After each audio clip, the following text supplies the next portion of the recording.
प्राप्त समयी आजच्या या प्रवचन रूपी सेवेकरिता घेतलेला अभंग देऊळचे सुप्रसिद्ध साधू वैराग्याचे महामेरू जगद्गुरु जगद्वंदनीय श्री संत महंत श्रीमंत श्री तुकाराम महाराज आणि श्री महाराजांच्या गाथेतील आपल्याला आपण या ठिकाणी कार्य करत असताना जो संसार आपण करतोय, हा संसार करता करता आपल्याला जर सुख हवं असेल, आपल्याला जर समाधान हवं असेल, तर त्या समाधानासाठी त्या सुखासाठी आपण काय करावं? अर्थातच आपल्या जीवनाचा उद्धार होईल, आपल्या आयुष्याचा उद्धार होईल अशा प्रकारचं मार्गदर्शन करणारा हा जगद्गुरु तुकाराम महाराजांचा अभंग आहे. अभंगावर अर्थपूजा बांधण्याआधी, अभंगावर चिंतन करण्याआधी, अभंगावर विवरण घेण्याआधी ज्या निमित्ताने आपण या ठिकाणी ही प्रवचन सेवा आयोजित केलेली आहे, आपल्याला सर्वांना सुपरिचित असलेलं हे पळसोली गावातील पवार परिवार आणि या पवार परिवारातील पिताश्री कैलासवासी आत्माराम गणपत पवार बाबांना 12 फेब्रुवारी रोजी देवाज्ञा झाली. त्यांचं दुःखद असं निधन झालं आणि त्यांच्या उद्धार कार्याच्या निमित्ताने या ठिकाणी आपण ही प्रवचन सेवा आयोजित केलेली आहे. खऱ्या अर्थाने असं म्हटलं जातं की दैवजात दुःखे भरले दोष ना कोणाचा, पराधीन आहे जगती पुत्र मानवाचा. काही दिवसापूर्वीच या पवार परिवारातील आपले आईसाहेब, अर्थातच या बाबांच्या वहिनी आणि त्यांचं दुःखद असं निधन झालं. काहीतरी 20 दिवस ते 1 महिन्याचा फक्त मध्ये मला तरी वाटतंय गॅप असेल आणि एका महिन्यामध्ये लगेचच या पवार परिवारावर हे दुसरं दुःखाचं सावट बाबांच्या जाण्याने निर्माण झालेलं आहे, पसरलेलं आहे. दैवजात दुःखे भरले दोष ना कोणाचा, पराधीन आहे जगती पुत्र मानवाचा. 2 ओंटक्यांची होते सागरात भेट, 1 लाट तोळी दोघा पुन्हा नाही गाठ. क्षणिक देवी आहे बाळा मेळ माणसाचा, दोष ना कोणाचा, दोष ना कोणाचा. माणसाचा जन्म म्हणजे दुःखाचं मूळ आहे. आयुष्य तर दुःखानेच भरलेलं आहे. आपल्या आयुष्याचं हे वस्त्र विणत असताना भगवंताने काय केलेलं आहे तर 2 प्रकारचे धागे या वस्त्राला लावलेले आहेत. 1 धागा सुखाचा आणि 100 धागे दुःखाचे. 100 धागे दुःखाचे आहेत माऊली, पण 1 धागा सुखाचा जो आहे ना, त्या सुखाच्या धाग्याकडे बघून आपल्याला जीवन जगायचं आहे की नाही? सगळं आयुष्य आपलं दुःखाने भरलेलं आहे, सगळं जीवन आपलं दुःखाने भरलेलं आहे. पण दुःखाने भरलेलं जीवन जरी असेल तरी 1 धागा जो सुखाचा आहे, त्या सुखाच्या धागाकडे बघून आपण आपलं आयुष्य जीवन आपलं जगायचं आहे. आणि त्या पद्धतीने खऱ्या अर्थाने या ठिकाणी एकावर एक असे अनेक प्रसंग या पवार परिवारावर आले. 1 महिन्यापूर्वी आई साहेबांचं जाणं झालं. 25 दिवस 1 महिना पूर्ण कुठे होतोय नाही होतोय तर लगेचच याच परिवारातील पवार परिवाराचे पिताश्री कैलासवासी आत्माराम गणपत पवार बाबांचं दुःखद असं निधन झालं. आणि त्यांच्या उत्तर कार्याच्या निमित्ताने या ठिकाणी हे प्रवचन सेवा आयोजित केलेली आहे. खऱ्या अर्थाने जो माणूस आपल्याला सोडून जातोय त्या माणसाच्या नावाने आज किंवा त्या माणसाच्या जाण्याने आज उत्तर कार्यांच्या निमित्ताने आज या ठिकाणी आपण 3 प्रकारचं दान करत असतो, नाही का? 3 प्रकारचं दान करत असतो. एक पिंडाचं दान करत असतो, पिंडदान. दुसरं ज्ञानाचं दान करत असतो आणि तिसरं अन्नाचं दान करत असतो. खरं तर या मंडळींनी सगळ्या प्रकारचे कार्यक्रम 11व्यापर्यंत केलेले, सगळे पिंडाचा जे काही कार्यक्रम आहे तो विधी पूर्ण 11व्यापर्यंत केलेला आहे. आणि आजच्या दिवशी या बाबांच्या नावाने ज्ञानदान घडावं आणि अन्नदान घडावं यासाठी आपण ही आज उत्तर कार्यांचं नियोजन केलेलं आहे. त्यापैकी ज्ञानदान घडावं म्हणून ही प्रवचन सेवा आहे. आहे की नाही? त्या देवाचं स्तवन आपल्याकडून घडावं, त्या भगवंताचं नामस्मरण आपल्याकडून घडावं, ज्ञानदान घडावं, या उद्देशाने ही प्रवचन सेवा आयोजित केलेली आहे. माणसाच्या जीवनाचा, माणसाच्या आयुष्याचा जर आपण विचार केला तर जन्म हेच दुःखाचं कारण आहे की नाही? जरी पेढे वाटले असतील जन्म झाल्यानंतर तरी ते सुख तात्पुरतं होतं माऊली, आहे की नाही? तात्पुरतं सुख होतं, आहे की नाही? नंतर मात्र संपूर्ण जीवन त्याचं दुःखाने भरलेले, संपूर्ण आयुष्य दुःखाने भरलेलं आहे. त्याला कारण काय माहितीये का? खरं तर मनात वांछिले पूर्व संचित केले, पण तयासारखे भोगणे प्राप्त झाले. असं म्हणतात की सोच निर्माण करण्याच्या आधी भगवंताने दाना निर्माण केलेला असतो.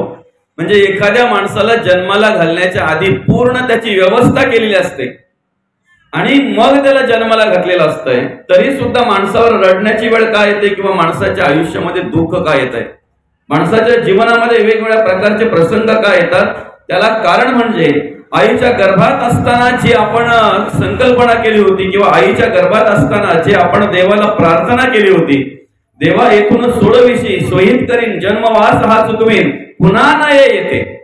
काय सांगितलं होतं देवाला? देवा पुन्हा मी इथे येणार नाही, गर्भवास हा चुकवीन, आहे की नाही? पण खऱ्या अर्थाने त्याचं विस्मरण झाल्यानंतर, त्याचं विस्मरण झाल्यामुळे परिस्थिती अशी निर्माण झाली की नको त्यांच्या अधीन आपण झालो, नको ते विचार आपल्याकडे आले, नको ते विषय आपल्याकडे आले आणि नको ते विषय, नको ते विचार आपल्याकडे आल्यामुळे, त्या भगवंताचं विस्मरण झाल्यामुळे आपल्याला दुःख भोगावं लागलं. आपल्या आयुष्यामध्ये वेगवेगळ्या प्रकारच्या प्रसंगांना सामोरे जावं लागलं, वेगवेगळ्या प्रकारच्या संकटांना सामोरं जावं लागलं. खरं तर कसं आहे माहितीये का? आपण सर्वांचा जरी विचार केला ना, अगदी संतांपासून देवांपासून आपल्या सगळ्यांचा जरी विचार केला तरी दुःख हे प्रत्येकाला आहे. दुःख कोणाला सोडलेलं नाहीये, बरं का? आध्यात्मिक, अधिभौतिक आणि अधिदैविक या तीन तापांपैकी एक ताप असतोच असतो. अधिदैविक, आध्यात्मिक किंवा अधिभौतिक या तीन तापांपैकी एक ताप असतोच असतो. पण मग संतांमध्ये आणि आपल्यामध्ये फरक काय माहितीये का? ताप आल्यानंतर आपण तापच घेऊन बसतो आणि असं म्हटलेलं आहे, ज्याचा करावा जप तो प्रसन्न. बरोबर आहे की नाही? ताप आल्यानंतर आपण तापच घेऊन बसतो, आपण स्मरण त्याचंच करत बसतो. दुःख आल्यानंतर आपण दुःखाचं स्मरण करत बसतो. संतांमध्ये आणि आपल्यामध्ये फरक असा आहे की संत तापाच्या आधी भगवंताचं नामस्मरण करतात, ताप आल्यावरही भगवंताचं नामस्मरण करतात आणि ताप सरल्यावरही देवाचं नामस्मरण करतात. त्यामुळे त्यांच्या आयुष्यामध्ये तो ताप येतो कधी आणि जातो कधी हे त्यांनाही कळत नाही, बरं का? तो ताप येतो कधी आणि जातो कधी हे त्यांनाही कळत नाही. आणि म्हणून आपण जर ती क्रिया केली, अखंड जर भगवंताचं नामस्मरण केलं, तर आपल्याला सुद्धा आपल्या जीवनामध्ये, आपल्या आयुष्यामध्ये ताप कधी येईल आणि कधी येऊन जाईल पत्ताही लागणार नाही आपल्याला. बरोबर आहे की नाही? त्याचं आपल्याला स्पर्शही होणार नाही किंवा ते कळणार नाही आपल्याला कधी येऊन जाईल ते.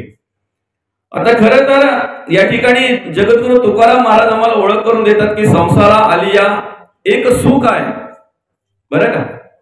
आमचा संसार तर दुःखानेच भरलेला आहे आणि जगद्गुरु तुकाराम महाराज तर म्हणतात की एक सुख आहे. ज्या अर्थी जगद्गुरु तुकाराम महाराज म्हणतात एक सुख आहे, त्या अर्थी आपण शोधायला पाहिजे नक्की काय आहे ते, आहे की नाही? आमचा संसार जर आम्ही शोधला तर फार फार 2 वर्ष आमची व्यवस्थित जात असतील माऊली, 2-3 वर्ष अगदी आनंदी आनंदगडे, आहे की नाही? नंतर मात्र खडके उडायला लागतात, आहे की नाही? कधीतरी मग त्यांच्याच मुखातून येत आहे कसं दुर्बुद्धी सुचली आणि लग्न केलं, संसार ताटला, कधीतरी त्यांच्या मुखातून ऐकायला मिळतंय, आहे की नाही? आणि म्हणून मग काय होतंय माहितीये का? त्या संसारामध्ये मग नंतर दुःख दुःख आणि दुःखच भोगावं लागतंय. कारण का? त्याची सुरुवातही पश्चातापानेच आहे आणि शेवटही पश्चातापानेच आहे.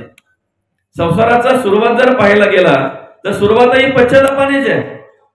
जरी तुम्हाला वाटत असेल की आपल्याला सुख आहे तरी ते क्षणिक सुख आहे. कुठलंही बघा तुम्ही, संसारामध्ये झालेलं जे सुख आहे ना ते चिरकाल चिरंतर टिकणारं सुख नाहीये, क्षणिक सुख आहे ते. सुरुवातही पश्चातापाने आहे आणि आयुष्यभर जरी संसार केला तरी असं म्हणतात संसार कितीही केला नेटका तरी तो पांढरा फिकाच होत जातो. त्याला कितीही तुम्ही कलर लावला ना तरी तो पांढरा फिका होत जातो. म्हणजे तुम्ही कितीही जरी त्याच्यामध्ये काय काय जमवण्याचा प्रयत्न केला, काय काय गोळा करण्याचा प्रयत्न केला त्या संसारामध्ये, तरी सुद्धा तो पांढरा आणि फिकाच होत जातो, बरं का? त्याला काही रंग येत नाही. म्हणजे शेवटपर्यंत 80 वर्ष केला काय आणि 60 वर्ष केला काय, ज्याने 80 वर्ष संसार केलेला आहे म्हणजे अगदी 100 पार ज्याने केलेली आहे. 80 वर्ष जर संसाराला झाले असेल तर 100 पार केली असेल त्याने, बरोबर आहे की नाही. अशा माणसाला जरी जाऊन आपण विचारलं की तुमचा संसार पूर्ण झाला का, तरी तो म्हणेल नाही, अजून थोडस हे करायचं होतं, तेवढं झालं असतं ना मग मला समाधान वाटलं असतं. आहे की नाही. हे विचार माणसाकडे येतात. म्हणजे किती जरी त्याला रंगरंगोटी केली तरी त्याला कधी रंग येत नाही, त्याला कधी कलर चढत नाही, तो पांढरा आणि फिकाच होत जातो. परमार्थामध्ये आणि संसारामध्ये काय फरक आहे. तुम्हाला परमार्थ जर करायचा असेल तर एक वेगळी स्थिती निर्माण झाली पाहिजे, आणि संसार जर करायचा असेल तर त्यासाठी पूर्णपणे वेगळी स्थिती असते. बघा कसं, आम्हाला संसार करण्यासाठी वित्ताची गरज आहे की नाही. पैसा असेल तर संसार करू शकतो. तुम्हाला घरामध्ये महत्व कुठपर्यंत आहे, जोपर्यंत तुम्ही कमवून आणता तोपर्यंत तुम्हाला घरामध्ये महत्व आहे. रोज 5:30 वाजता बाबा येतात रिक्षाने, मुलांना माहिती आहे, म्हणून त्यावेळेला मुलं बाबांची वाट बघत असतात. रस्त्यात येताना दिसले की अर्ध्या रस्त्याला बाबांना घ्यायला जातात, पण बाबांच्या हातातली पिशवी घेतली की ते पुढे निघतात. बाबा तुम्ही या नाही तर नका येऊ. म्हणजे मुलांचं प्रेम कशावर आहे, बाबांवर की पिशवीवर. जोपर्यंत आपण पिशव्या भरून आणतो तोपर्यंत घरातली प्रेम करतात. ज्या दिवशी त्या पिशव्या रिकाम्या येतात ना त्या दिवशी घरामध्ये सुद्धा उचलापड झाल्याशिवाय राहत नाही. म्हणजे तुम्हाला संसार जर करायचा असेल तर त्यासाठी काय पाहिजे, वित्ताची गरज आहे. तसं परमार्थ जर तुम्हाला करायचा असेल तर तिथे चित्ताची गरज आहे. बरं का. आम्हाला देवाशी एकरूप जर व्हायचं आहे, आम्हाला देवाचं नामस्मरण जर करायचं आहे तर वित्त नाही चित्त दिलं पाहिजे. देवाच्या चरणी आमचं चित्त स्थिर केलं पाहिजे. आम्हाला संसार करायचा असेल तर त्या ठिकाणी आमची परिस्थिती चांगली पाहिजे. परिस्थिती जर चांगली असेल तर आमचा संसार व्यवस्थित आहे, तर आमचा संसार व्यवस्थित होतो. परमार्थामध्ये आमची परिस्थिती जशी असेल तशी असेल, परमार्थामध्ये परिस्थितीला महत्व नाही. बरं का. परमार्थामध्ये परिस्थितीला महत्व नाही, आणि तसं महत्व जर असतं परिस्थितीला तर तसा संतांनी उल्लेख केला असता. पण परिस्थितीचा उल्लेख कुठेही नाही. तर परमार्थ जर करायचा असेल तर तुमची मनस्थिती चांगली पाहिजे. मनस्थिती जर चांगली असेल, मनस्थिती जर उत्तम असेल तर तुम्ही परमार्थ करू शकता, अन्यथा नाही. संसार जर तुम्हाला करायचा असेल तर त्यासाठी अनेक लोक पाहिजेत, मोठमोठे सोयरे. ज्याचे सोयरे मोठमोठे ना तो माणूस पण मोठा आहे की नाही. ज्याचं गणगोत मोठा ना, ज्याची ओळख मोठी, मित्र मोठे आहे की नाही, सोयरे दायरे मोठे, तो मोठा माणूस, तो माणूस पण मोठा. म्हणजे जेवढी लोक तुमच्या संसारामध्ये तुम्हाला जोडली गेली असतील ना तेवढा तुमचा संसार शोभून दिसतो. मात्र परमार्थ जर करायचा असेल तर लोकांत नाही, परमार्थ एकांतामध्ये शोभून दिसतोय, एकांतामध्ये शोभून दिसतोय. आणि म्हणून जगद्गुरु तुकाराम महाराज भामचंद्रामध्ये जायचे, भोराड्याला जायचे आहे की नाही, भंडाऱ्याला जायचे, भंडारा डोंगरामध्ये जायचे. त्याला कारण काय, एकांत. संसारामध्ये वाद आहे सुरुवातीपासून शेवटपर्यंत आहे की नाही. सगळ्यांशीच संसारामध्ये वाद आहे सुरुवातीपासून शेवटपर्यंत. परमार्थाला सुरुवातच संवादापासून आहे. परमार्थामध्ये संवाद आहे, परमार्थाला सुरुवातच संवादापासून आहे. सुरुवातही संवादाने आहे आणि परमार्थाचा शेवट तर कधीच होत नसतो. शेवटपर्यंत संवाद आणि संवादच भरलेला आहे. म्हणून आम्ही काय करावं आणि कुठे स्थिर असावं हे आम्ही ठरवलं पाहिजे. आम्ही कुठे काय करावं ऐक. बरं बघ, आम्हाला संसारामध्ये दुःख का. संत तर म्हणतात अवघाची संसार सुखाचा करीना, आनंदे भरीन तिन्ही लोक. बरं का, अवघाची संसार सुखाचा करीना, आनंदे भरीन तिन्ही लोक. आणि आमच्या संसाराचं वर्णन करत असताना म्हणतात अरे संसार संसार जसा तवा चुल्यावर, आधी हाताला चटके मग मिळते भाकर. ऐके ना, आमच्या संसाराचं वर्णन करत असताना असं म्हटलेलं आहे. त्याला कारण काय, आम्हाला कसं जगावं कसं वागावं हे कळत नाही. आमच्याच घरामध्ये राहून, आमच्या संसारामध्ये राहून आम्ही सुख कशा प्रकारे पाहू शकतो, अनुभवू शकतो, याचं ज्ञान आम्हाला नाही आणि म्हणून आम्हाला दुःख भोगावं लागतंय. काल एक स्टेटस साठी छोटीशी व्हिडिओ मी बनवली होती. पूर्वीचा जर आपण विचार केला बघा ना, लोक म्हणजे आपले वडील, आपले आजोबा पणजोबा, आपल्या भाषेत सांगायचं म्हणजे मरस्तव काम करायचे. आपल्या भाषेत सांगायचं म्हणजे सकाळी जायचे ना शेतावर, राबायचे, ऐके ना. दुपारच्या भाकरी तिकडेच असायच्या, दुपारचं जेवण त्यांचं तिकडेच असायचं, संध्याकाळी यायचे. कारण का? ट्रॅक्टर नव्हता, नांगरणी नांगरामध्ये करायला लागायची, ऐके ना. बऱ्याचशा सुखसोयी नव्हत्या. आता ज्या काही सुखसोयी आहेत त्या बऱ्याचशा नव्हत्या. त्यात म्हणजे विशेष करून म्हणजे ही औषधं वगैरे जे काही कीटकनाशक आहेत ती सुद्धा एवढी काही नव्हती, ऐके ना. खताचा तर विषयच नव्हता त्यावेळेला. त्यामुळे ते खाटी बिटी गोळा करायचे नाही का, ज्याच्या त्याच्या काट्या फक्त गोळा करायच्या, त्या सांभाळायच्या, त्याच्या त्यांनी भरायच्या, त्या म्हणजे वर्षभर काम असायचं. कधी काम संपतच नव्हता. शेतकऱ्याचं कधी काम संपले असं कधीच नाही, कधीच नाही. बरं, घरी आल्यानंतर त्यांना काही असेल शिजवलं तर ठीक आहे, नाही तर नसेल त्यावेळेला काय तयार झालेल तर नुसती कांदा भाकर खाणार, नुसती कांदा भाकर. नाही तर काही ठिकाणी मी बघितलेला आहे, मसाला घ्यायचा, मीठ घ्यायचा, त्याच्यामध्ये थोडंसं तेल टाकायचं, ते थोडं हलवायचं, बरोबर आहे की नाही, त्याच्याशी जेवायचं, त्याच्याशी भाकरी खायच्या, अशा प्रकारे. पण तरी सुद्धा ती माणसं सुखी होती. आजचा जर आपण विचार केला तर तरी सुद्धा ती माणसं सुखी होती. आज विज्ञानाच्या युगामध्ये माणसाने एवढी प्रगती केलेली आहे की वास्तविक ती प्रगती पाहता मनुष्य सुखी व्हायला पाहिजे, पण उलट अर्थी सुखी न होता त्याची दिवसेंदिवस धावपळ वाढते, दिवसेंदिवस तो अस्थिर होतो, आहे की ना. त्याला कारण काय? तर एकमेकाच्या पुढे जाण्याचा मोह माणसाला आवरत नाही, आहे की नाही. ज्या क्षेत्रामध्ये आपण असू ना त्या क्षेत्रामध्ये एकमेकाच्या पुढे जाण्याचा मोह माणसाला आवरत नाही आणि म्हणून मनुष्य दुःखी आहे. जगद्गुरु तुकोबा म्हणतात, जैसी स्थिती आहे तैशा परी आहे, कवतुक तूप आहे संचिताचे, ऐक ना. ठेविले आनंद तैशेची राहावे, चित्त असू द्यावे समाधान. ह्या तत्वाप्रमाणे जर माणसाने वागणूक केली, ह्या तत्वाप्रमाणे जर मनुष्य चालला, याचा अभ्यास करून जर माणसाने जगण्याचा वागण्याचा प्रयत्न केला तर ज्या ठिकाणी तो आहे ना त्या ठिकाणी त्याला समाधान प्राप्त झाल्याशिवाय राहणार नाही, त्याला सुख प्राप्त झाल्याशिवाय राहणार नाही, ज्या ठिकाणी तो आहे त्या ठिकाणी. पण आमचं काय झालं माहितीये का, कधीतरी पायी चालता चालता आम्हाला वाटतंय सायकल असावी, सायकल जर असती तर जरा लवकर गेलो असतो. सायकल मिळाली ना की लगेच आम्ही मोटरसायकलवाल्याकडे पाहतो, अरे काय मजा आहे त्याची, काय पॉइंटर त्याला लावायला लागत नाही, त्याला काय नाही, अगदी व्यवस्थित जातोय तो. मोटरसायकल आल्यानंतर आम्ही 4 चाकी गाडीवाल्याकडे पाहतोय, मस्त चाललाय, अगदी नाही थंडीचा त्रास नाही, उन्हाचा त्रास नाही, हवेचा त्रास, मस्त अगदी चाललाय बघा, आहे की नाही. पण अगदी चांगली महागडी कार ज्याची त्याच्याकडे आम्ही पाहतोय आणि ती जरी आम्हाला मिळाली तरी कधीतरी ट्रॉफिक मध्ये जर आम्ही अडकलो ना तर वरून जाणाऱ्या हेलिकॉप्टरकडे आम्ही पाहतोय, बघा त्यांना आहे का काय ट्रॉफिक का काय आहे. आणि ह्या वृत्तीमुळे आम्ही सुखी नाहीयेत माऊली. खर तर प्रत्येक क्षेत्रामध्ये हल्ली काय चाललंय माहितीये का, कॉम्पिटिशन, स्पर्धा. मी त्याच्या पुढे कधी निघतो, त्याच्या पुढे निघाल्यानंतर मग त्याला अजून दुसरा कोणतरी दिसतो, त्याला मागे टाकलं पाहिजे, आहे की नाही. त्याला मागे टाकलं तरी त्याला अजून कोणतरी दिसतंय. म्हणजे मनुष्य जो आहे ना तो आशेवर जगतोय, आशेवर. माणसाचं काय झालंय माहितीये का, सुखाच्या आणि समाधानाच्या आशेने फक्त चालतोय तो, मरतोय तरी त्याची ना त्याची भेट काही होत नाही, आहे की नाही.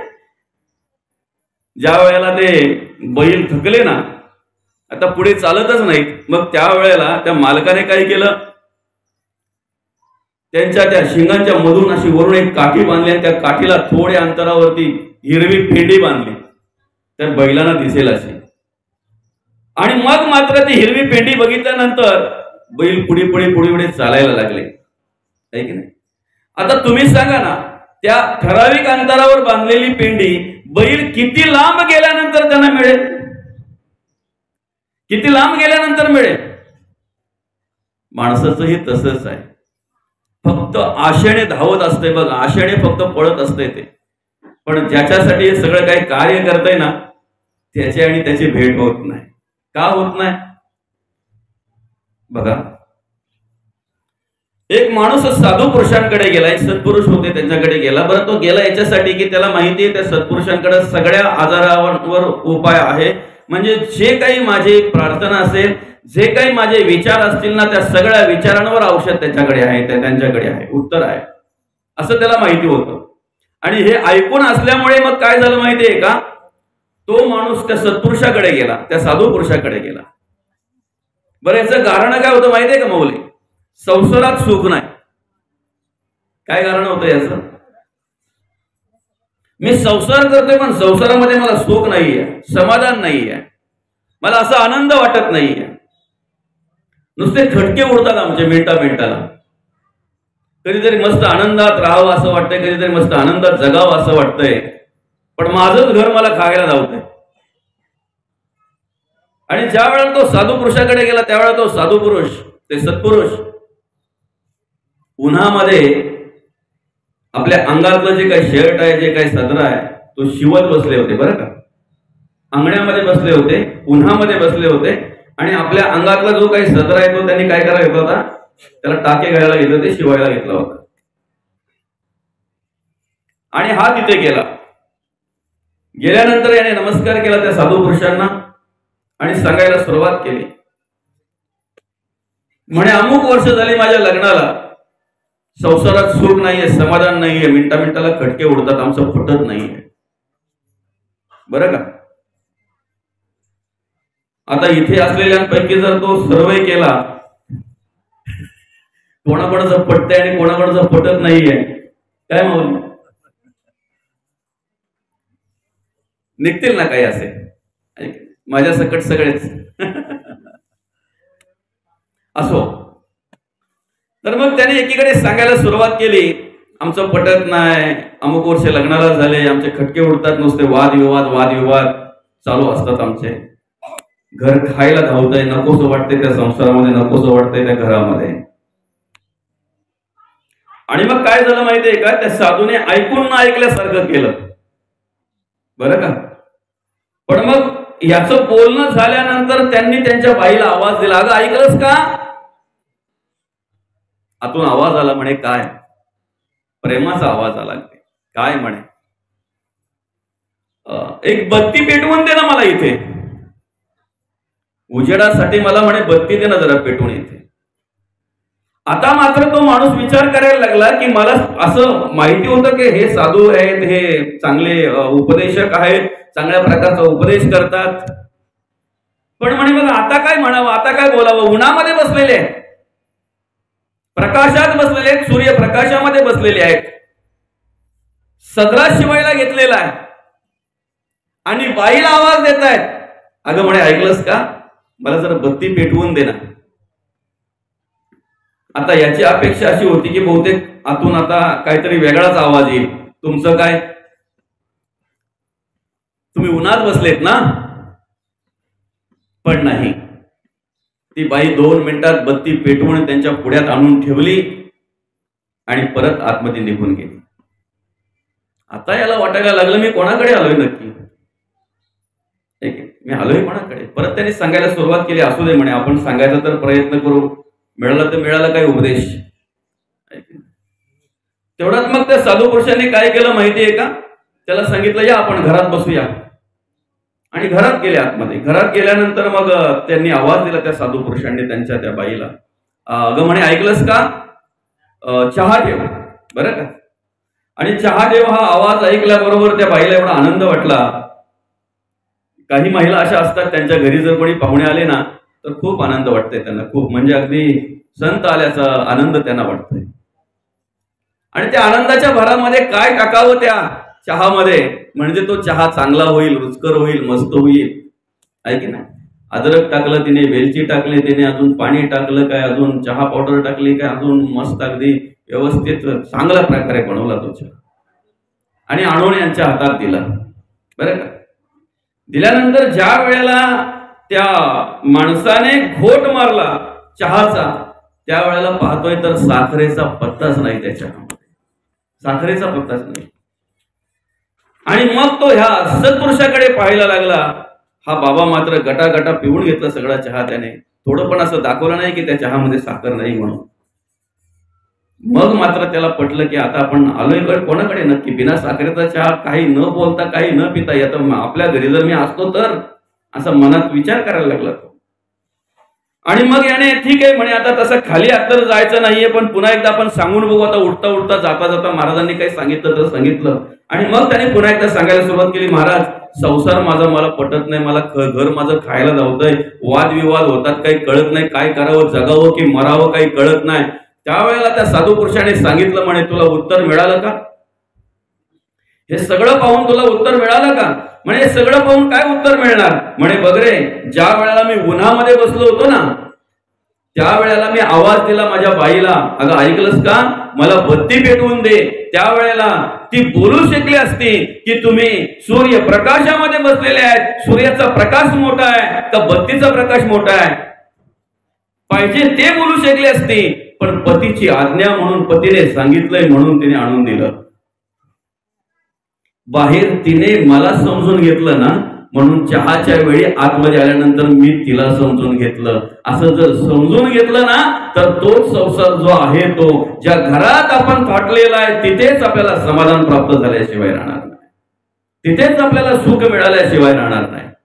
फक्त त्या पद्धतीने करता आलं पाहिजे. नाथ महाराजांनी अगदी त्यांच्या कीर्तनातून बोलता बोलता पटकन बोलून गेले महाराज, याची देही याची डोळा पाहेन मी मुक्तीचा सोहळा. बरं का, नाथ महाराजांनी अगदी बोलून दाखवलं तिथे, याची देही याची डोळा पाहेन मी मुक्तीचा सोहळा. आणि कीर्तन झाल्यानंतर एकाने अडवलं, म्हणे महाराज हे मला पटत नाही,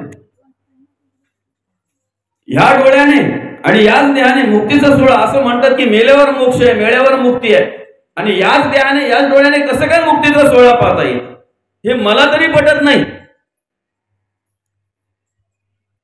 आणि मग नाथ महाराज बोलले की अरे दादा असं आहे तसं आहे, त्याला समजवण्याचा प्रयत्न केला, तर सांगण्याचा प्रयत्न केला, पण त्याला नाही, तो मानतच नाही. काही असतात असे न मानणारे, बरं का, म्हणजे त्यांचं थोडंच काहीतरी पाठांतर असते, पण महाराजाला अडवायचं म्हणून नेमका तेच येऊन विचारतात ना. मग महाराजाने जर उलट 4 प्रश्न विचारलं तर, जे ज्ञान बाबांना आहे ते ज्ञान मला असेल असं नाही, त्यांचं जे वाचन आहे तेच वाचन माझं असेल असं नाही, पण माझं जे वाचन आहे तेच त्यांचं असेल असंही नाही. बरोबर आहे की नाही? पण कुठेतरी थोडंसं एखाद्याला काही हलकून मिळालं ना, का तेवढा शब्द घेऊन या महाराजाला अडव, त्या महाराजाला अडव, या बाबाला अडव, त्या बाबाला अडव, आणि मग 4 चौघात सांगत सुटायचं. मी त्याला असा प्रश्न टाकला, त्याला बोलताच आला नाही. अरे पण त्याच्याकडे पण उलट 4 प्रश्न होते ना, पण त्याच्यावर ते संस्कार आहेत म्हणून तुला विचारलं नाही काय, असो. आणि मग त्याने ते अडवण्याचा प्रयत्न केला, त्याने सांगितलं म्हणे मला काही पटत नाही. मग शेवटी नाथ महाराजांनी काय केलं माहितीये का, म्हणे बघायचंय का तुला मुक्तीचा सोहळा काय म्हणतात ते, कशाला म्हणतात ते, चल माझ्या घरी. आणि मग नाथ महाराजांनी त्याला आपल्या घरी आणलं. घरी आणल्यानंतर बाहेर दोघे बसले तिथे. ठीक आहे, नाथ महाराजांनी त्यांच्या बाईला आवाज दिला, का ऐकलंस का? म्हणे काय, आपल्या अंगण्यामध्ये जी रेती आहे ना, ती 2 घमेली रेती आपल्या बाणसावर नेऊन टाक. आता याला काय वाटलं माहितीये का, रेती बाणसावर नेऊन टाकायला सांगितले म्हणजे त्याच्यातून काहीतरी मुक्ती वगैरे अशी आपल्याला दाखवली. बरं का, आणि टाकली त्या बाईने 2 घमेली रेती आज्ञाप्रमाणे नेऊन आणि त्या बाणसावर टाकली. आणि मग सांगितलं, अगं आपल्या त्या वरच्या डब्यामध्ये थोडं तूप आहे बघ, ते तूप त्या रेतीवर होत आणि असे त्याचे लाडू बनव. याला वाटलं तूप आणि रेती मिक्स केली का मग मुक्ती दिसते. बरं का, हा पाहत राहिला आणि ती बाई बिचाऱ्याशी लाडू बनवत राहिली, म्हणजे पतीने सांगितलंय म्हणून प्रयत्न करत राहिली. तेवढ्यात नाथ महाराजांनी त्याला विचारलं, तुला समजलं का मुक्तीचा सोहळा काय, त्या याच देही याच डोळा. म्हणजे अशी तूप ना रेती मिक्स करून जर मुक्ती दिसत असती तर मी कुठेही बघू शकलो असतो, पण मला काही दिसली नाही. मला काही म्हणे अनुभव आला नाही काही कुठल्या प्रकारचा. मुक्ती कशाला म्हणतात, हे काय तूप ना रेती मिक्स करून आणि लाडू बनवायला सांगितलं, याच्यातून काय मुक्ती दिसणार आहे. मग तेव्हा नाथ महाराजांनी सांगितलं, म्हणे तू इथे सगळी प्रक्रिया बघितली ना काय ती? हो म्हणे माझ्या डोळ्यामध्ये बघितली, उलट मला असं वाटलं की तुम्हाला विचारून मी प्रस्तावल्यासारखं झालो. हो ना, मग आता एक काम करायचं, आपण तुझ्या घरी जायचं. काय बोलले नाथ महाराज? आता आपण तुझ्या घरी जायचं आणि जसं मी माझ्या घरी केलंय ना तसं तू तुझ्या घरी करायचं. मग बोलतो महाराज 50% मुक्तीचा सोहळा कळला काय त्या? कारण त्याला माहिती आहे माझ्या घरी गेल्यानंतर जर ही क्रिया मी केली तर माझ्या घरी काय होणार आहे. मग महाराज बोलले 50% कळलंय ना, राहिलेलं 50% पण कळावं म्हणून तू तुझ्या घरी चलच आता, बरं का? आणि मग महाराज त्याच्या बरोबर गेल्यानंतर याला माहिती आहे आपण जर हलक्या आवाजामध्ये जर आवाज दिला तर काय काम ऐकल असं वाटत नाही, म्हणून गेल्याबरोबर त्याने जरा आवाज चढवला आणि जोरात आवाज दिला. अगं ऐकलंस का? जोराने आवाज असल्यामुळे ती पण बोलली हा सांगा काय काय काय सांगायचे सांगा, बरं. मग म्हणते आपल्या अंगण्यामध्ये रेती आहे ना? हा आहे ना रेती. तर मग तिचं काय करायचंय? समोरचा आवाज, बरं का?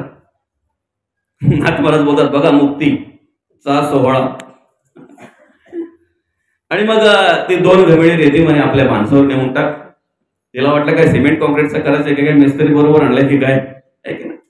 तिने अगदी आवडीच जाऊन नेऊन टाकला. पण तो पुढे ज्या वेळेला बोलला की नाही आपल्या त्या वरच्या डब्यामध्ये तूप आहे ना थोडा, तूप आहे ना थोडा, हा एवढा बोलला आणि त्याच्यावर ओत फक्त बोलल्याबरोबर ती बाईची ओरड सुटली.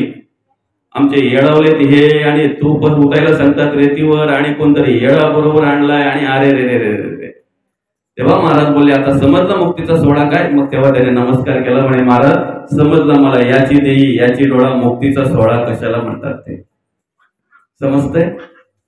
तो मुक्तीचा सोहळा जर आपल्याला अनुभवायचा असेल, आपल्या संसारामध्ये आपल्या घरामध्ये जर आपल्याला सुखाने समाधानाने जर राहायचं असेल तर त्यासाठी काय केलं पाहिजे याची ओळख पहिल्या चरणामध्ये जगद्गुरु तुकोबा आपल्याला करून देतात. आणि जगद्गुरु तुकोबा म्हणतात संसारी आलिया एक सुख आहे. काय सुख आहे? आठवावे पाय विठोबाचे. संसारी आलिया एक सुख आहे, आठवावे पाय विठोबाचे. प्रत्येक कार्य करताना आम्ही त्या पांडुरंग परमात्म्याचं चिंतन करावं. प्रत्येक कार्य करताना आम्ही त्या पांडुरंग परमात्म्याला आठवावं. म्हणजे काय होईल? निश्चित आम्हाला ज्या ठिकाणी आहोत त्या ठिकाणी समाधान प्राप्त झाल्याशिवाय राहणार नाही, सुख प्राप्त झाल्याशिवाय राहणार नाही. बघा ना किती अगदी स्पष्ट आणि स्पष्ट मांडलंय. संसारा आलिया. आता आलोय ना आपण संसाराला, संसार तर थाटलेला आहे आपण, बरं का? नंतर ज्ञान झालं म्हणून सोडून चालणार नाही. आधीच ज्ञान झालं असतं तर ठीक आहे, ते सगळं करण्याच्या आधीच ज्ञान झालं असतं ना मग ठीक आहे. आता अग्नी ब्राह्मण आपतेष्ट यांच्या सगळ्यांच्या समवेत 7 फेऱ्या मारल्या, बरं का? सगळ्या गोष्टी बघून आणली, चारी बाजू चौकशी केली, मुलं बालं झाली, सगळं काही आता सगळं थाटलेलं आहे. आणि आता ज्ञान झाल्यानंतर जर अंतःकरणामध्ये उपरती निर्माण होत असेल की हे सगळं सोडायला पाहिजे तर ते चुकीचं आहे. मग संसारा आली या बाबा, तिथेच थांबतो. जे आहे ते सांभाळ. आता ऋणानुबंधाच्या गाठी आहेत म्हणजे आई वडिलांचं ऋण फेडलंच पाहिजे, बाईचं ऋण फेडलंच पाहिजे, मुलांचं ऋण फेडलंच पाहिजे, समाजाचं ऋण फेडलंच पाहिजे, देवाचं देशाचं आणि धर्माचं ऋण फेडलंच पाहिजे. मग त्यासाठी कर्म केली पाहिजेत, बरं का? कर्म त्यागून चालणार नाही, कर्म टाकून चालणार नाही, कर्म केली पाहिजे. ती कर्म कशी करावी म्हणून 18 अध्यायी गीता भगवंताला मांडावी लागली. पहिल्या श्लोकापासून तर शेवटच्या श्लोकापर्यंत माणसाने आपल्या आयुष्यामध्ये कशा प्रकारे कर्म करावी, कशा प्रकारे जगावं हेच मार्गदर्शन आहे. अशाच प्रकारचं मार्गदर्शन आहे. आणि म्हणून ती कर्म आमच्याकडून घडली पाहिजे, ते त्यागून चालणार नाही. मग संसारा आलिया बाबा रे, त्या संसारामध्ये जर तुला सुख हवं आहे ना, समाधान हवं आहे ना, एक सुख आहे ना, एकच आहे, बरं का? बाकीचे किती जरी मार्ग आपण अवलंबले ना तरी सुख मिळेल याची गॅरंटी नाही. योग याग विधी येणे नव्हे सिद्धी वायाची उपाधी. ज्याच्याने उपाधी येते, ज्याच्याने दंभ धर्म अभिमान अहंकार येतो का, म्हणून ते मार्ग आपण अवलंबावे. सगळ्यात सोपा आणि साधा उपाय दिलेला आहे, आठवावे पाय पांडुरंगाचे भगवंताचे, आहे की नाही? बघा, आठवावे पाय विठोबाचे. कसे त्याचे समचरण दृष्टी विटेवरी साजिरी, तेथे माझी या हरी वृत्ती राहू. सर्वांकडे समान दृष्टी टाकणारा, सर्वांसाठी समान असणारा आता पांडुरंग परमात्मा आणि त्या पांडुरंग परमात्म्याचे आपण काय केले पाहिजे, पाय आठवले पाहिजेत. अर्थातच त्यांचं अखंड आणि अखंड आपण काय केलं पाहिजे, चिंतन केलं पाहिजे, नामस्मरण केलं पाहिजे. ज्या दिवशी ते चिंतन आमच्याकडून घडेल, ज्या दिवशी ते नामस्मरण आमच्याकडून घडेल, त्या दिवशी आम्ही जिथे असू तिथे आम्हाला समाधान प्राप्त झाल्याशिवाय राहणार नाही, सुख प्राप्त झाल्याशिवाय राहणार नाही. आणि म्हणून जगद्गुरु तुकोबा म्हणतात, येणे होय सर्व संसार सुखाचा, न लगे दुःखाचा लेश काही. आता तरी आपण ह्या 4 चाकी गाड्यांमधून फिरतोय, आहे की नाही, टू व्हीलर दुचाकी गाड्यांमधून फिरतोय. पण पूर्वी अशी परिस्थिती होती की सगळा प्रवास आपला बैलगाडीचा असायचा, येणं जाणं सगळं बैलगाडीचं असायचं. डांबरी रस्ते नव्हते, कॉन्क्रीटचे रस्ते नव्हते, धुळीचे रस्ते असायचे. थोड्या अंतरावरती बैलगाडी गेली की ते आस मधून त्या याच्यामधून चाकातून असा आवाज यायचा, कू कू असा जोरात आवाज यायचा, ऐक बरोबर आहे का? ऐकलंय, आवाज ऐकलेले माणसं ते बरेचसे असतील, ठीक आहे. पण तो आवाज यायला लागला ना, तो गाडीवान काय करायचं माहितीये का, लगेच उतरायचा, लिंबू मिरची बांधायचा, लगेच आवाज बंद. काय असं काही करायचं नाही? मग काय अशी विभूती वगैरे फुकायचा का तिथे, चला आवाज बंद झाला पाहिजे, फू झाला बंद, असं काय नाही. मग काय मंत्र वगैरे मारायचा नाही. त्या गाडीच्या साठीच्या खुट्याला एक बाटली लटकवलेली असायची, बांधलेली असायची. त्या बाटलीमध्ये ऑइल असायचं, जळलेलं ऑइल असायचं, डांबर जळलेलं ऑइल असायचं. त्याला वंगण म्हणायचं, बरोबर की नाही बाबा? ते वंगण एकदा त्या चाकाला दिलं ना की तिथल्या तिथे आवाज बंद. प्रवचन कीर्तन हे आपल्यासाठी वंगण आहे. जे चाक कुरकुरत असेल ना, तिथल्या तिथं बंद झाल्याशिवाय राहणार नाही. फक्त त्याने हे वंगण लावून घेतलं पाहिजे.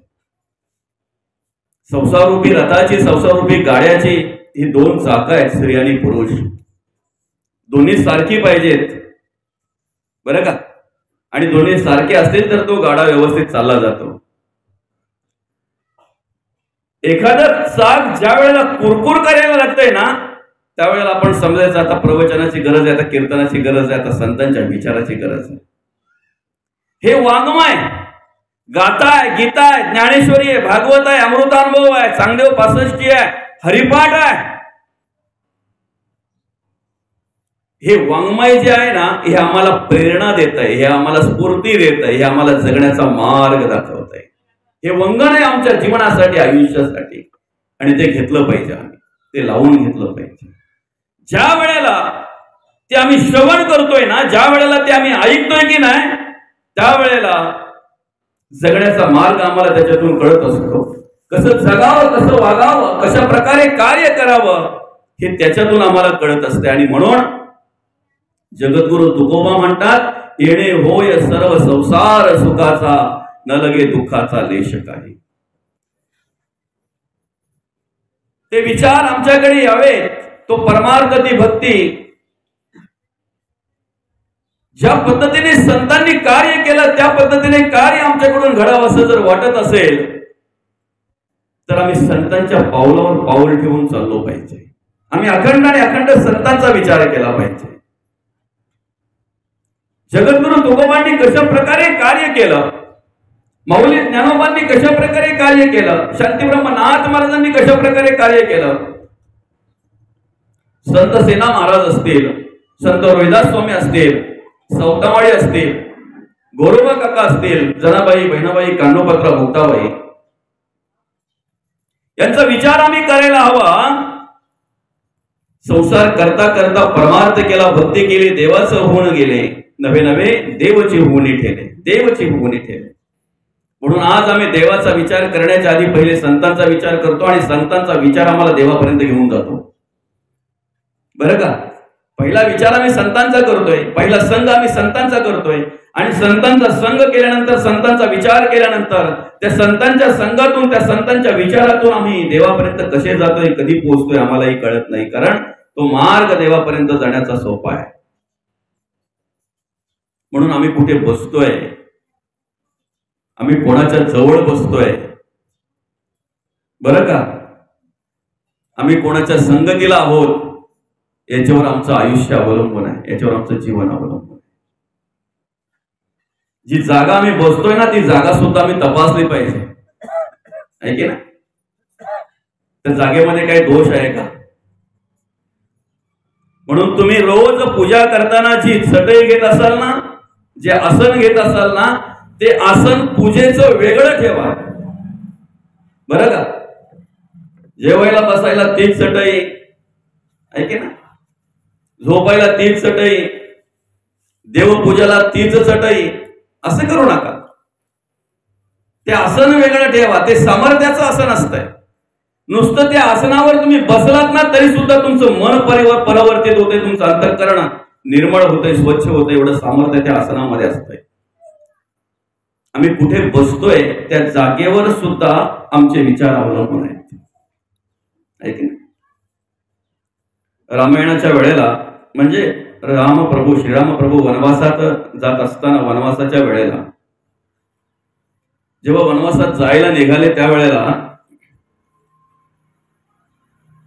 सीतामाई बरोबर होत्या, लक्ष्मण पण बरोबर होते. म्हणजे बरंच काय आहे ते इतिहास. सीतामाईला सांगितलं, अगं सीते, मला 14 वर्षे वनवासाला जावं लागणार आहे, मी वनवासाला जातोय, आहे की नाही? आणि मग सीतामाई म्हणाल्या की तुम्ही मला विचारायला आलेले आहेत, म्हणजे माझी आज्ञा घ्यायला आलेले आहेत, माझा विचार घ्यायला आलेले आहेत की काय? हा म्हणे, विचारावं असं वाटलं, मी येतोय जाऊन, 14 वर्षे काही लगेच निघून जातील. त्यावेळेला सीतामाई बोलली, विचारायचं कोणाला असतं माहितीये का? विचार कोणाचा घ्यायचा असतो माहितीये का? दुसऱ्या माणसाचा, परक्या माणसाचा, किंवा तुमच्यापेक्षा वेगळा कोणी असेल त्याचा विचार घ्यायचा असतो. जिथे शरीर फक्त 2 आहेत मात्र मन एक आहे, तिथे विचार घ्यायचा नसतो. जिथे तुम्ही तिथे मी. लक्ष्मण ज्या वेळेला जायचं म्हटलं त्यावेळेला लक्ष्मण सुमित्रेकडे गेले आणि गेल्यानंतर हात जोडले, आई म्हणे असं असं आहे, दादांच्या बरोबर मलाही जायचं आहे. त्यावेळेला ती आई म्हणाली की अरे, तू विचारायला आलेला आहेस, यापेक्षा माझा विचार न घेता जर गेला असतास ना तर माझा पुत्र शोभला असतास. बऱ्याच काही गोष्टी आहेत त्या. असो, आपला विषय फक्त एवढा आहे की हे तिघेही निघाल्यानंतर बऱ्याच अंतरावर गेले आणि जात असताना अशा सीमा असतात, बाबा ही पळसोलीची हद्द. आता थोड्या अंतरावर आपण गेलो की बघा ते चढाव चढला तिथे की उताराच्या आणि चढावाच्या अलीकडे, बरोबर की नाही, शिव असते आपल्याशी. तसं आपल्या गावातल्या माळांच्या पण शिवा असतात. अशा वही ओलांडली की बालदाचा माल, ती वही ओलांडली की कालदाचा माल, ती वही ओलांडली की पांडाचा माल, असं अशा शिवा असतात. अशा म्हणजे वही असतात, हद्द असते. अशी विशिष्ट प्रकारची हद्द ज्या वेळेला ओलांडली की नाही, म्हणजे अगोदर बघा त्या हद्दीच्या अगोदर लक्ष्मणाकडे सीतेकडे चांगले विचार होते, मस्त विचार होते दोघांकडे. पण लक्ष्मणाच्या मनामध्ये विचार होता, रे माझ्यासारखा भाग्यवान कोण आहे, ज्या श्रीराम प्रभूंचा चरण स्पर्श व्हावा, ज्या श्रीराम प्रभूंचं दर्शन व्हावं म्हणून लोक एवढा अट्टास करतायत, त्यांचं सेवा करण्याचं भाग्य मला मिळालेलं आहे, त्यांच्या बरोबर राहण्याचं भाग्य मला मिळालेलं आहे, माझ्यासारखा भाग्यवान कोण आहे. आणि अशा प्रकारे जात असताना एका विशिष्ट शिव ज्या वेळेला ओलांडली, हद्द ज्या वेळेला ओलांडली आणि एका विशिष्ट माळ राणावर ज्या वेळेला गेले त्यावेळेला मात्र लक्ष्मणाच्या मनामध्ये वेगळ्या प्रकारचा विचार आला. वनवास म्हणे श्रीरामाला, वहिनी त्याची बायको आहे म्हणून ती त्याच्या बरोबर आहे, ठीक आहे ना, माझी धावपळ नुसतीच. काय विचार आला? माझी म्हणजे नुसतीच धावपळ ना. आता तिकडे गेल्यावर पाट्या मला गोळा करायला लागतील, कंदमुळं मला गोळा करायला लागतील, जी काही धावपळ असेल ती मला करावी लागेल. आणि हा विचार त्याच्या अंतःकरणामध्ये आला. तेवढ्यात श्रीराम प्रभू सर्वज्ञ आहे की नाही, श्रीराम प्रभूंनी जाणलं, ओळखलं आणि सांगितलं, लक्ष्मणा या माळाची थोडी माती तुझ्या खिशात घे रे, ह्या माळाची थोडी माती तुझ्या खिशात घे. आणि घेतली खिशामध्ये. काही अंतरावर गेल्यानंतर ज्या वेळेला त्या गंगेवर आंघोळ करायची त्यावेळेला जेव्हा तो सदरा काढला, खिशामध्ये माती असलेला सदरा बाजूला काढल्याबरोबर लक्ष्मणाच्या मनामध्ये चांगले विचार आले, जे पूर्वीचे होते तेच. माझ्यासारखा भाग्यवान कोण आहे, माझ्यासारखा नशीबवान कोण आहे, ज्या श्रीराम प्रभूंचा चरण स्पर्श व्हावा, ज्या श्रीराम प्रभूंचं दर्शन व्हावं म्हणून लोक अट्टास करतायत, त्यांच्या बरोबर मला चालायला मिळाले, त्यांची सेवा मला करण्याचा भाग्य लाभलेलं आहे. माझ्यासारखा भाग्यवान कोण आहे.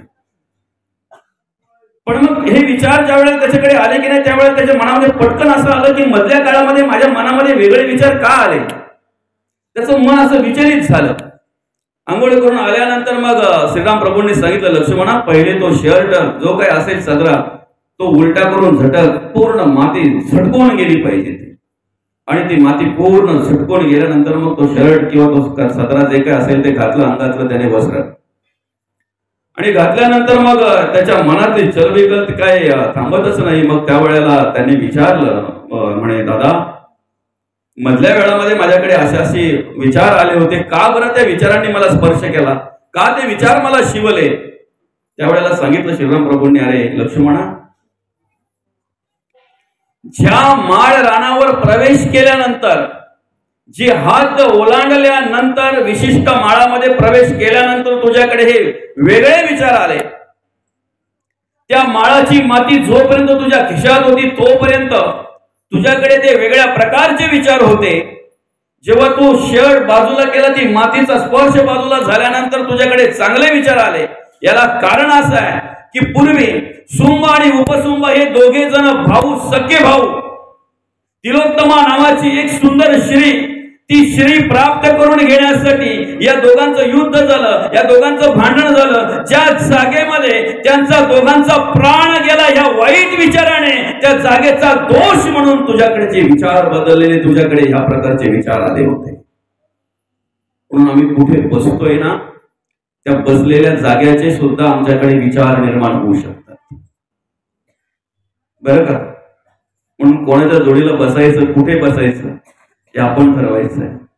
नाक्यावर कितपत बसावं, कुठल्या जाग्यावर कुठपर्यंत बसावं हे आपण ठरवायचं आहे. जर चांगल्या विचारामध्ये जर राहायचं आहे ना, तर या सगळ्या गोष्टी आपण सांभाळल्या पाहिजे. त्याच्यापुढे जे खातोय ना आपण, जे काही अन्न खातोय, काही लोक बघा खूप असा विचार करतात सगळ्या गोष्टींचा, आणि खरं आहे ते, खोटं नाहीये काय, बरं का, 100% खरं आहे ते. जे अन्न देणारा आहे ना, तो कुठल्या वृत्तीचा आहे, त्याचा विचार कुठला आहे, त्याने देताना त्याच्या कुठल्या प्रकारच्या विचारामध्ये दिलेला आहे, द्वेष मत्सराने दिलेला आहे की आनंदाने दिलेला आहे, एक पुण्यकर्म घडावी म्हणून दिलेला आहे की द्यायचं म्हणून दिलेलं आहे. ह्या सगळ्या गोष्टींवर ते सगळं अवलंबून असतं. ते अन्न कुठून आणलेलं आहे, कशा प्रकारे आणलेलं आहे, ते पापाचं आहे की पुण्याचं आहे, हे सगळं याच्यावर अवलंबून असतंय. आणि आपण प्रत्यक्ष पाहतोय ना, प्रत्यक्ष पाहतोय आपण कितीतरी ठिकाणी. काही गोरगरिबांची पोरं बघ किती हुशार असतात, किती तल्लीन असतात, किती चांगली असतात, मस्त असतात. आणि काही ठिकाणी अशी परिस्थिती पाहायला मिळते की बापाला प्रस्तावाला लागतंय, याला जन्माला घातलं कसं, कारण संध्याकाळी बापाला त्याला उठून घेऊन यावं लागतंय. असो, आपला तो विषय नाही, फक्त आपला विषय एवढाच आहे की आपण काय खातोय ना, त्याच्यावर सुद्धा आपले विचार अवलंबून असतात. नेहमी ज्या वेळेला ते साधू पुरुष त्या गावामध्ये जायचे, 5 घरं भिक्षा मागायचे, माधुकरी मागायचे, ते 5 घरातून 5-10 घरातून जे काही मिळेल ते आणायचे, ते शिजवायचे, ते खायचे, आणि त्याच्यावर त्यांचा उदरनिर्वाह चालायचा, बरं का. पण एकदा काय झालं, ते आजारी झाले, तापाने फणफणले, आणि ते मठातून निघताना त्यांना उशीर झाला. जवळजवळ दुपारची जेवणाची वेळ झाली. आणि ज्या वेळेला कसे बसे त्या गावामध्ये आले, त्यावेळेला त्या बाईने येताना बघितलं त्यांना, अरे साधू पुरुष आज बसवत उठतात ते आलेले आहेत. तेव्हा बघितलं त्यांनी, अरे तापाने फणफणलेले आहेत, ऐक ना, आता तुम्ही ही माधवगिरी नेणार कधी, शिजवाल कधी, खाणार कधी. मग तेवढ्यात त्या बाईने आग्रह केला, म्हणे महाराज माझ्या घरामध्ये आज एक्स्ट्रा शिजलेला आहे, बरं का, मी तुम्हाला विनंती करते 2 घास इथेच का, कारण ह्या उन्हामध्ये, एवढ्या भर उन्हामध्ये जर तुम्ही इकडे तिकडे फिराल, एकतर तापाने फणफणलेले आहेत, काय व्हायचे कदाचित काय होऊ शकतंय, मग 2 घास तुम्ही खा आणि इथूनच तुम्ही परत जा, हळूहळू जा. तुमची तब्येत बरी नाहीये, तुमची तब्येत बिघडलेली आहे, तुमचं अंग थरथरतंय, कापतंय, बरं का. आणि मग त्या साधू पुरुषाने विचार केला की जीवावर बेतण्यापेक्षा किंवा अजून काही होण्यापेक्षा आपण 2 घास इथं खाऊयात आणि इथूनच आपण आपल्या मठामध्ये परत जाऊयात. त्याने त्याची झोळी अशी बाजूला ठेवली काकेतले, जेवायला सुरुवात केली. अन्न घेतलं, त्याने जेवलं. जेवण केल्यानंतर त्या ताईला हात जोडले, आभार मानले, अन्न देता सुखी व्हावं अशा प्रकारे आणि निघाले. काही अंतरावर गेल्यानंतर ज्या वेळेला त्याच्या झोळीतून गरुचा आवाज आला, असा वाजल्याचा काहीतरी, त्यावेळेला पाहतोय तर त्या बाईचा चांदीचा गडू त्याच्या झोळीमध्ये. आणि मग विचार करायला लागला की अरे, आतापर्यंत आपण एवढं फिरलो, आतापर्यंत आपण एवढा सगळं काही केलं, पण कधीही बुद्धी आपल्याला झाली नाही, कधीही वृत्ती आपल्याला झाली नाही, आणि अचानक त्या बाईचा चांदीचा गडू माझ्या झोळीमध्ये आलाच कसा, हा विचार करायला लागला. तापाने फणफणलेला असताना, अंग थरथरत असताना, चालण्याची ही स्थिती नसताना तो परत मागे फिरला आणि हळूहळू हळूहळू त्या बाईच्या घराच्या दिशेने आला. बाईच्या घराजवळ आला, बाईला हात जोडल्याने बाईला विचारलं, ताई, पहिले मला सांग, जे मला अन्न तू दिलं, जे मला जेवण तू वाढलं, हे अन्न तुझ्या घरी येतंय कसं? त्यावेळेला त्याने सांगितलं की माझा नवरा चोरी लवाडी करायचं काम करतोय, लोकांचं शोषण करण्याचं काम करतोय, पाकिट मार करण्याचं काम करतोय, गरिबांचं शोषण करण्याचं काम करतोय, आणि त्याच्याने आमचा उदरनिर्वाह चालतो. मग त्याने ठरवलं, ताई, ते अन्न खाल्ल्यामुळे माझी बुद्धी भ्रष्ट झाली आणि तुझा हा चांदीचा गडू माझ्या झोळीमध्ये कसा आला मलाही कळलं नाही. आम्ही कुठे बसतोय त्याच्यावर आमचे विचार अवलंबून आहेत, आम्ही काय खातोय त्याच्यावर आमचे विचार अवलंबून आहेत. आम्ही आमच्या संसारामध्ये सुखाची अपेक्षा करतोय, आम्ही आमच्या संसारामध्ये समाधानाची अपेक्षा करतोय, आम्ही आमच्या घरामध्ये सुखाची आणि समाधानाची अपेक्षा करतोय. हे सगळं सूत्र आमच्या हातात आहे, आम्हाला माहिती आहे, फक्त आम्हाला कळलं पाहिजे आम्ही जे करतोय ते काय करतोय, सत्य कर्म करतोय, पुण्य कर्म करतोय की पाप कर्म करतोय, हे आम्हाला कळलं पाहिजे. ज्या दिवशी ते आम्हाला कळेल त्या दिवशी आम्हाला सुख समाधान प्राप्त झाल्याशिवाय राहणार नाही. आम्हाला एवढं तर माहिती आहे, समोरच्या माणसाचा द्वेष, मत्सर, तिरस्कार करून आम्ही सुखाची अपेक्षा करावी का? एखाद्याचा द्वेष, मत्सर, तिरस्कार करून आम्ही सुखाची अपेक्षा करावी? बरं, ज्याला जाणीव नाहीये, ज्याला परमार्थ नाहीये, ज्याला भक्ती नाहीये, ज्याला संतांच्या वाङ्मयाचा ज्याचा अभ्यास नाहीये, त्याच्याकडून घडतंय ते नेणीवीतून कर्म घडतंय. का तर त्याला जाणीव नाहीये, त्याला माहिती नाहीये. पण आमच्यासारख्या माणसांकडून सुद्धा घडावा द्वेष, मत्सर, तिरस्कार. स्वतःला आध्यात्मिक म्हणून घेणाऱ्या, स्वतःला परमार्थिक म्हणून घेणाऱ्या माणसाकडून द्वेष, मत्सर, तिरस्कार घडावा. आणि त्या माणसाने समाधानाची अपेक्षा करावी, सुखाची अपेक्षा करावी. आम्ही आमच्या जीवनामध्ये वागत असताना, जगत असताना एवढं मात्र आम्हाला माहिती आहे की समोरच्याला दुःख देऊन जर आम्ही सुखाची अपेक्षा करत असू तर आमचा तो भ्रम आहे. समोरच्याला दुःख देऊन जर आम्ही सुखाची अपेक्षा करत असू तर तो आमचा भ्रम आहे, हे आम्हाला माहिती आहे. मग आमच्या घरात एखादा मुलगा जन्माला आला, त्याच्या बारशाच्या दिवशी जर आम्ही अनेक प्राण्यांचे, पक्ष्यांचे जर जीव घेऊन जर त्याचा बारसा साजरा करत असो तर सांगा ना, त्याच्यासाठी सुखाची प्रार्थना करून जमेल का? आम्ही आमच्या मुलाबाळांचा नवीन संसार निर्माण व्हावा, नवीन संसाराला सुरुवात व्हावी म्हणून संसाराला सुरुवात होण्याच्या आधीचे पहिलं पाऊल टाकलं जात आहे. त्याच वेळेला जर आम्ही अनेक प्राणी पक्ष्यांचा जीव घेऊन जर तो समारंभ साजरा करत असू तर आम्ही त्यांच्या संसारासाठी, सुखासाठी प्रार्थना करून चालेल का? देवाने आम्हाला आयुष्य दिलेलं आहे, जे दिलेलं आहे ते आयुष्य, पण मला 43 वर्ष देवाने आयुष्य दिलेलं आहे, ते तुम्हाला सांगण्यासाठी जर मी वाढदिवसाचा कार्यक्रम ठेवला आणि त्या दिवशी जर अनेक प्राणी पक्ष्यांचा जर मी जीव घेत असू, मला दिलेलं आयुष्य तुम्हाला सांगण्यासाठी, त्याचा समारंभ करण्यासाठी, त्याचा कार्यक्रम, त्याचा उत्साह आणि आनंद तो साजरा करण्यासाठी जर मी अनेक प्राणी पक्ष्यांचं आयुष्य जर उद्ध्वस्त करत असेल तर सांगा ना, मी सुखाची अपेक्षा करून चालेल का? म्हणून म्हटलेले, तूच आहेस तुझ्या जीवनाचा शिल्पकार. आपुल्या हिताचो असे जागता, धन्य माता पिता तयाची. तुमचं जीवन जर तुम्हाला घडवायचंय, तुमचं आयुष्य जर तुम्हाला घडवायचं आहे ना, तर कोणी बिघडवतही नाही आणि कोणी घडवणारही नाही, ते आपल्यालाच घडवायचं आहे. मार्गदर्शन संत करत असतात, संतांच्या वाङ्मयातून आपल्याला कळणारे कसं जगावं, कसं वागावं, पण वागण्याचं कर्तव्य आपल्याला करायचं आहे ना, जगण्याचं कर्तव्य आपल्याला करायचं आहे ना. कसं जगावं, कसं वागावं याला परमार्थ म्हणतात दादा, कसं जगावं, कसं वागावं याला भक्ती म्हणतात. बाकी तुमचा अभ्यास, तुमचं पांडित्य कोणी विचारत नाही, त्याला कोणी विचारत नाही. त्या अभ्यासाने, त्या ज्ञानाने, त्या पांडित्याने जर तुमच्याकडे अभिमान, अहंकार जर निर्माण होत असेल, ज्याने तुमचे उपकार केलेले, ज्याच्यामुळे तुम्ही मोठे झालात, त्यांना जर तुम्ही विसरत असाल तर त्याला कृतज्ञ म्हणतात. कृतज्ञ. ज्या आई वडिलांनी जन्म दिला, ज्या आई वडिलांनी वाढवलं, घडवलं, मोठं केलं, त्याच आई वडिलांना वृद्धाश्रमात नेऊन ठेवणं, याला कृतज्ञ म्हणतात. ज्या श्री गुरूंनी आपल्याला प्रेम दिलं, ज्या श्री गुरूंनी आपल्याला मार्गदर्शन केलं, ज्या शेजाऱ्यांनी आपल्याला सहकार्य केलं, ज्या दादाने आपल्याला सहकार्य केलं, ज्या भावाने आपल्याला सहकार्य केलं आणि शून्यातून विश्व निर्माण केलं, खऱ्या अर्थाने आपल्या हालाकीच्या परिस्थितीमध्ये त्यांनी आपल्याला सांभाळलं, मोठं केलं, जगवलं, वाढवलं,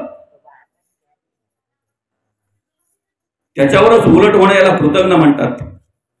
उंदराचा वाघ केला रे, उंदराचा वाघ केला, पण वाघ झाल्यानंतर ज्याने केला त्याला जर खायला गेला ना, तर परत उंदीर करण्याचं ज्ञान त्याच्याकडे असतंय दादा, परत उंदीर करण्याचं सामर्थ्य त्याच्याकडे असतं, हे मात्र निश्चित. संतांना कृतज्ञ नको, कृतज्ञ पाहिजे.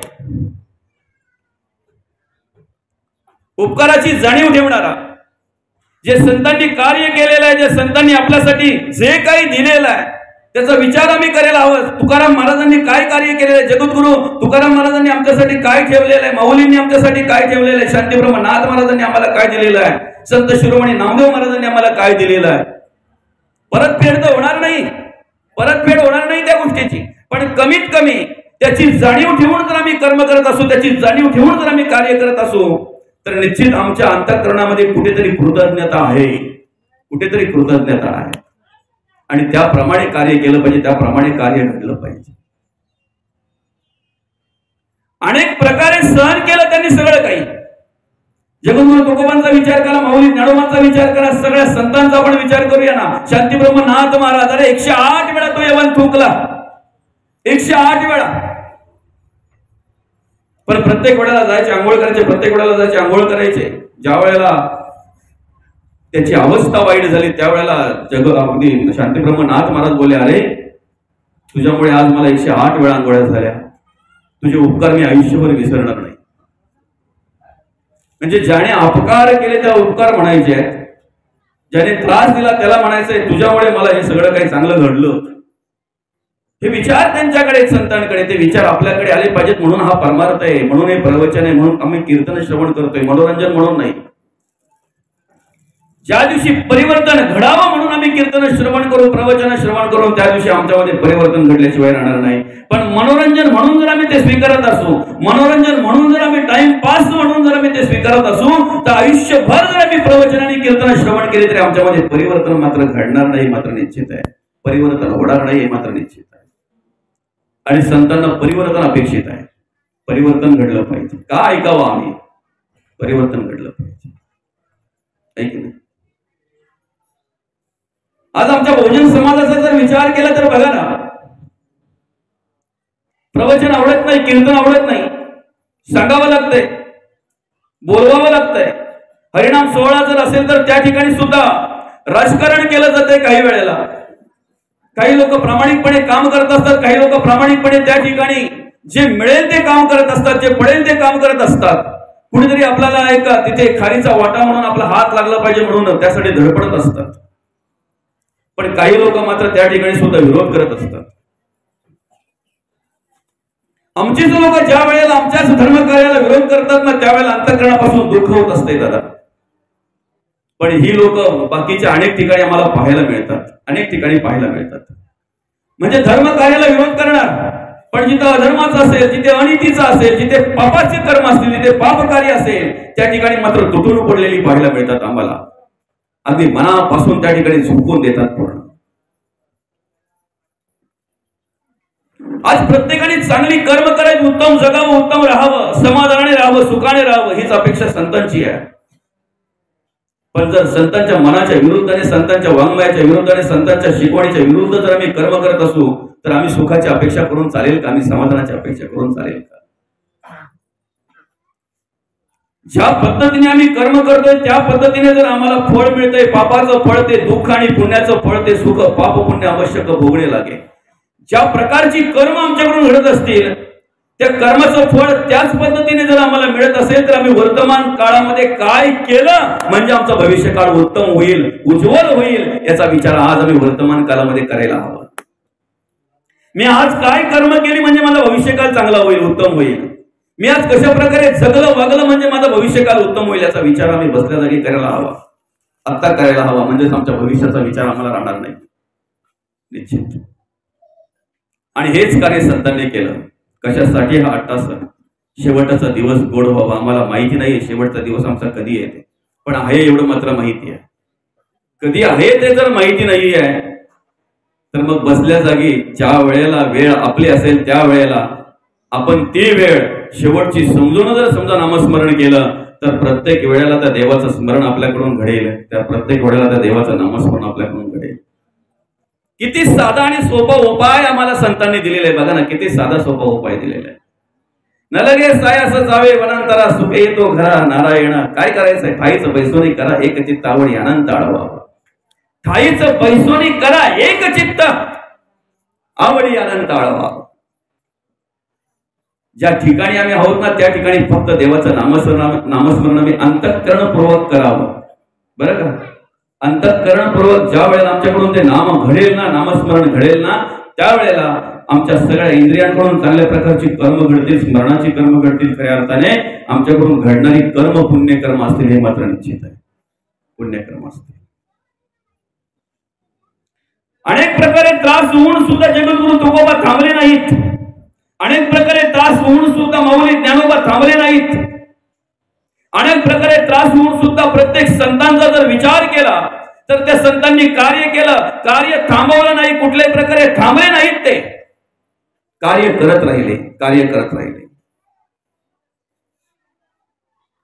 धर्म कार्य करण्यासाठी कदाचित विरोध होईल ना, पण विरोध होतोय म्हणून थांबता कामा नये. दुःख आलं म्हणून थांबता कामा नये, प्रसंग आला म्हणून थांबता कामा नये. आज जर आम्ही कित्येक वृद्ध माणसांकडे जर बघितलं तर खऱ्या अर्थाने आम्ही त्यांच्याकडे बघितल्यानंतर आम्हाला धर्माची संस्कृती आणि संस्कारांचं ज्ञान आम्हाला होत आहे. कित्येक अशी माणसं आहेत, वयस्क माणसं, कितीतरी अशी वृद्ध माणसं आहेत, कितीतरी अशी वरिष्ठ माणसं आहेत की त्यांच्याकडचे विचार, त्यांच्याकडची कर्म जर आम्ही बघितली ना, कदाचित ते परिस्थितीने गरीब असतील पण धर्माच्या संस्काराने आणि संस्कृतीने मात्र श्रीमंत असतात. हे आम्हाला अनेक ठिकाणी पाहायला मिळत आहे. पण तीच अवस्था जर आम्ही काही तरुणांकडे बघितली ना दादा, तर अतिशय दरिद्री अवस्था आम्हाला पाहायला मिळते, अतिशय दरिद्री विचार आम्हाला पाहायला मिळतात. ज्यांच्या उत्तर कार्याच्या निमित्ताने आपण ही प्रवचन सेवा आयोजित केलेली आहे, या पडसोली गावातील या पवार परिवाराचे पिता श्री कैलासवासी आत्माराम गणपत पवार, या बाबांचा पूर्वीचा काळ जर पाहायला गेला, या बाबांनी केलेला संघर्ष, त्यांच्या जीवनामध्ये आलेले प्रसंग, आलेलं दुःख सगळं सहन केलं. प्रत्येक प्रसंगाला सामोरे गेले, आलेलं दुःख सहन केलं. प्रत्येक प्रसंगातून, प्रत्येक संकटातून कसं मोकळा व्हायचं यासाठी त्यांनी नियोजन केलं. आणि खऱ्या अर्थाने जीवनाचा मार्ग कशा प्रकारे जगावा, वागावा यासाठी प्रयत्न करत राहिले, यासाठी मार्ग शोधत राहिले. आणि म्हणून मरेपर्यंत जगणारी माणसं श्रेष्ठ असतात. एखादा दुःख आला, एखादा प्रसंग आला म्हणून आत्महत्या करणारी माणसं फार असतात रे, पण मरेपर्यंत जगणारी माणसं थोर असतात. हे मात्र विसरून चालणार नाही, हे मात्र विसरून चालणार नाही. प्रसंग कोणावर नाही, प्रत्येकावर आहेत. खरं तर या बाबांच्या जाण्याने या पवार परिवारावर तर मोठं दुःखाचं सावट पसरलेलं आहे. या बाबांच्या जाण्याने पवार परिवाराला दुःख हेच आहे. पण ज्या वेळेला एखादा भाऊ भावाच्या जवळून जातोय ना, त्यावेळेला त्या भावाला सुद्धा मोठं दुःख होत असत आहे. त्यांचे भाऊ मारुती दादा असतील, चंद्रकांत दादा असतील, प्रकाश दादा असतील, त्यांच्या ताई असतील, गुलाबताई असतील.